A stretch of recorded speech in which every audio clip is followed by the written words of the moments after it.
Så er vi nået til osteriet på Thise Mejeri.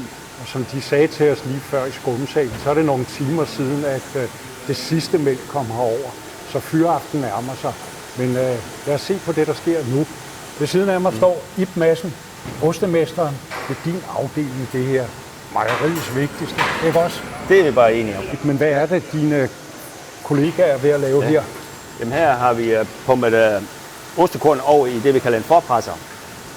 Og der skiller man valgen fra ostemassen, så vi har ren ost tilbage.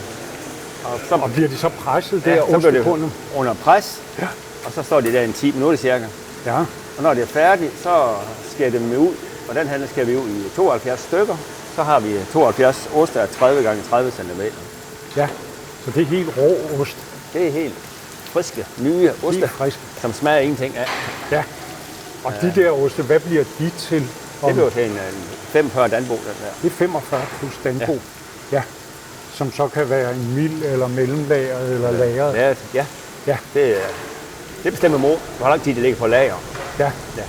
Og hvad afgør om det her, det er en mild, bliver til en mild Danbo, eller det bliver til en lagret Danbo? Ja, det er sådan konsistensen i osten. Ja. Da når osten bliver 3 uger gammel, så skærer vi en ost over på hver bats. Ja. Så smager vi på den. At det så er lidt blød i konsistensen, så bliver den mild. Er den sådan lidt mere fast, så bliver det til en mellemlager, og en meget fast, så bliver det til en lagret ost. Ja. Og en mild ost, det er sådan, den sælger vi, når det er 5 uger gammel. Ja. Og en mellemlager, det er sådan 10-12 uger gammel. Ja. Og en lager, det er sådan 20-25 uger gammel. Ja. Hvad skal der ske med de oste nu? Nu kører de ned, og så bliver de presset en ekstra gang. Skal vi følge med derned? Det kan vi godt. Og de her, de er så kommet ud af efterpresseren? Ja. Og klædet skal af? Så tager de klædet af. Og hvad skal der så ske med dem? Så skærer de lige den der kant, der stikker op. Den skærer de lige af, så osten bliver fin. Og så lægger de på den reol derovre. Den kan lige, det passer lige, den kan være 72 ost på den der reol der. Og det er jo meget vigtigt, at vi kan styre det batsvis. Vi har sporbehæg helt ud fra landmanden her, og så til den køber en stykke ost i butikken. Det her, det er jo håndværk. Det er det. Hele vejen igennem. Og det er så også mejerister. Kan jeg se, Alexander, han har handsker på. Ja. De andre, de har bare næver.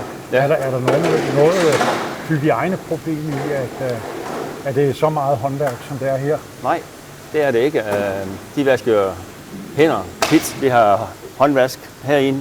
Altså, de har håndvask, når de kommer fra kantinen, de har spist, og når de går ind om morgenen, så vasker de fingre. Og vi har sprit, der hænger rundt omkring her i osteriet. Man kan spritte hænderne af. Ja. Nogle de vælger så at gå med handsker, fordi de kan have en lille rift måske. Så er det vigtigt, at man har handsker på.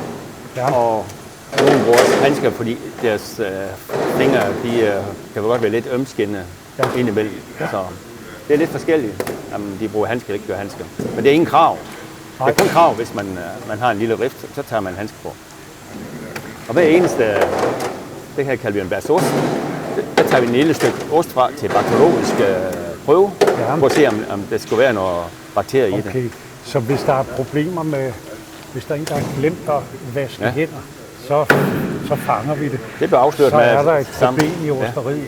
Ja. Og laboratoriet, de kommer en gang i ugen, der kommer de sådan uvedkommende ind. Så skal de stikke hånden frem, så tager de en sværprøve. Er hænderne her? Ja, det gør de også en gang i ugen, og de kommer bare tilfældigt. Så det er høj hygiejne, det her. Ja. Okay, men nu er reolen næsten fyldt. Så er det snart klar til afgang.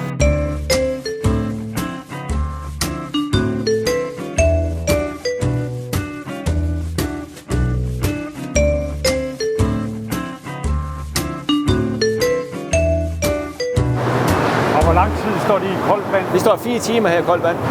Og så op igen? Så tager vi dem op, og så sætter vi dem til derovre. Så står de og lufttørrer derovre. I hvor lang tid? Cirka 10 timer. Ja. Og så hejser vi dem over i salt. Så skal de over her i? Det er salt, det her. Det er saltlag. Hvad er saltindholdet i det vand? Det er en mættet saltopløsning. Den kan simpelthen optage mere salt vand. Og hvad har vi så her? Det har vi en Vesterhavsost. Vesterhavsost? Simpelthen lavet af Vesterhavsmælk. Op fra Lemvig-egnen. Og hvornår er de produceret? De er produceret her i nat. I nat? Så de har været i vand. Og så står de her og står lufttørre. I hvor lang tid? Jamen cirka 10 timer. Ja. Og så blev de så hejst i salt bagefter. Ja. Og hvor lang tid skal de saltes?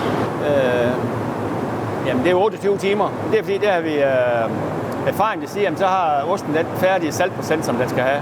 Nu går vi ind i vores kogningsafdeling. Ja. Og det her er vores Vesterhavsost. Når de kommer op af saltdage, og de stavner tørt en døgns tid, så kommer de herned, og så kommer de herover, hvor de står og koger det.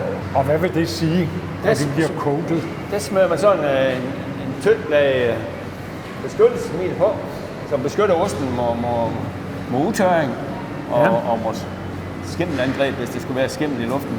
Ja. Og dem her, det er så vores færdige ost, som skal være klar til salg. Der sætter vi sådan en stryghjul på, så man kan se, det er en Vesterhavsost. Vi har 4 eksterne lager. Ja. Vi har selvfølgelig et Borgbjerg-lager, hvor vi har vores Vesterhavsost. Ja. Og så Vesterhavsosten, der har vi også nogle, der bliver til fyrtårn. Det er nogle, der får lidt ekstra alder. Ja. Der får de flere krystaller i osten. Så har vi en lager nede i Hjerm Kalkmine. Ja. Og sådan en kalkmine, det er jo et luksushotel for en ost. Ja. Der har vi simpelthen de bedste betingelser for at modne. Og hvad er det, der gør betingelserne? Det er en stabil temperatur på 10 grader, og så relativt høj fugtighed. Ja. Så får vi simpelthen en fantastisk modning af osten. Konstant året rundt. Ja. Så Borgbjerg og Hjerm, og så har vi 2 lager mere. Ja, så har vi en lager i Faster, som ligger nede i Midtjylland. Og så det sidste lager. Sidste her, det er lige i ukendt af Herning by. Der har vi lejet nogle lager lokaler, men det er også det rent og skær lagring af ost. Ja. Og det er på grund af pladsmangel her på Tisemageri. Ja. Altså i princippet kunne den lager lige så godt lagt i baghaven her i Tise. Ja. Ib, og nu kommer der et samvittighedsspørgsmål. Hvad er din favoritost? Ja, jeg har nok 2. Jeg har Jens Langhev, som er lagt ned i gruppen i 10-12 uger. Altså den har bare sådan en rigtig god smag. Ja. Sådan ostesmag. Ja. Og så må jeg også sige, at vores forholdsvis nye chiliost, den kan jeg også godt lide. Ja. Den smager rigtig godt. Og jeg var 99% sikker på, at du ville sige Vesterhavsost. Den kan jeg også godt lide. Men min favoritter, det er dem 2. Ja, det er rigtig godt.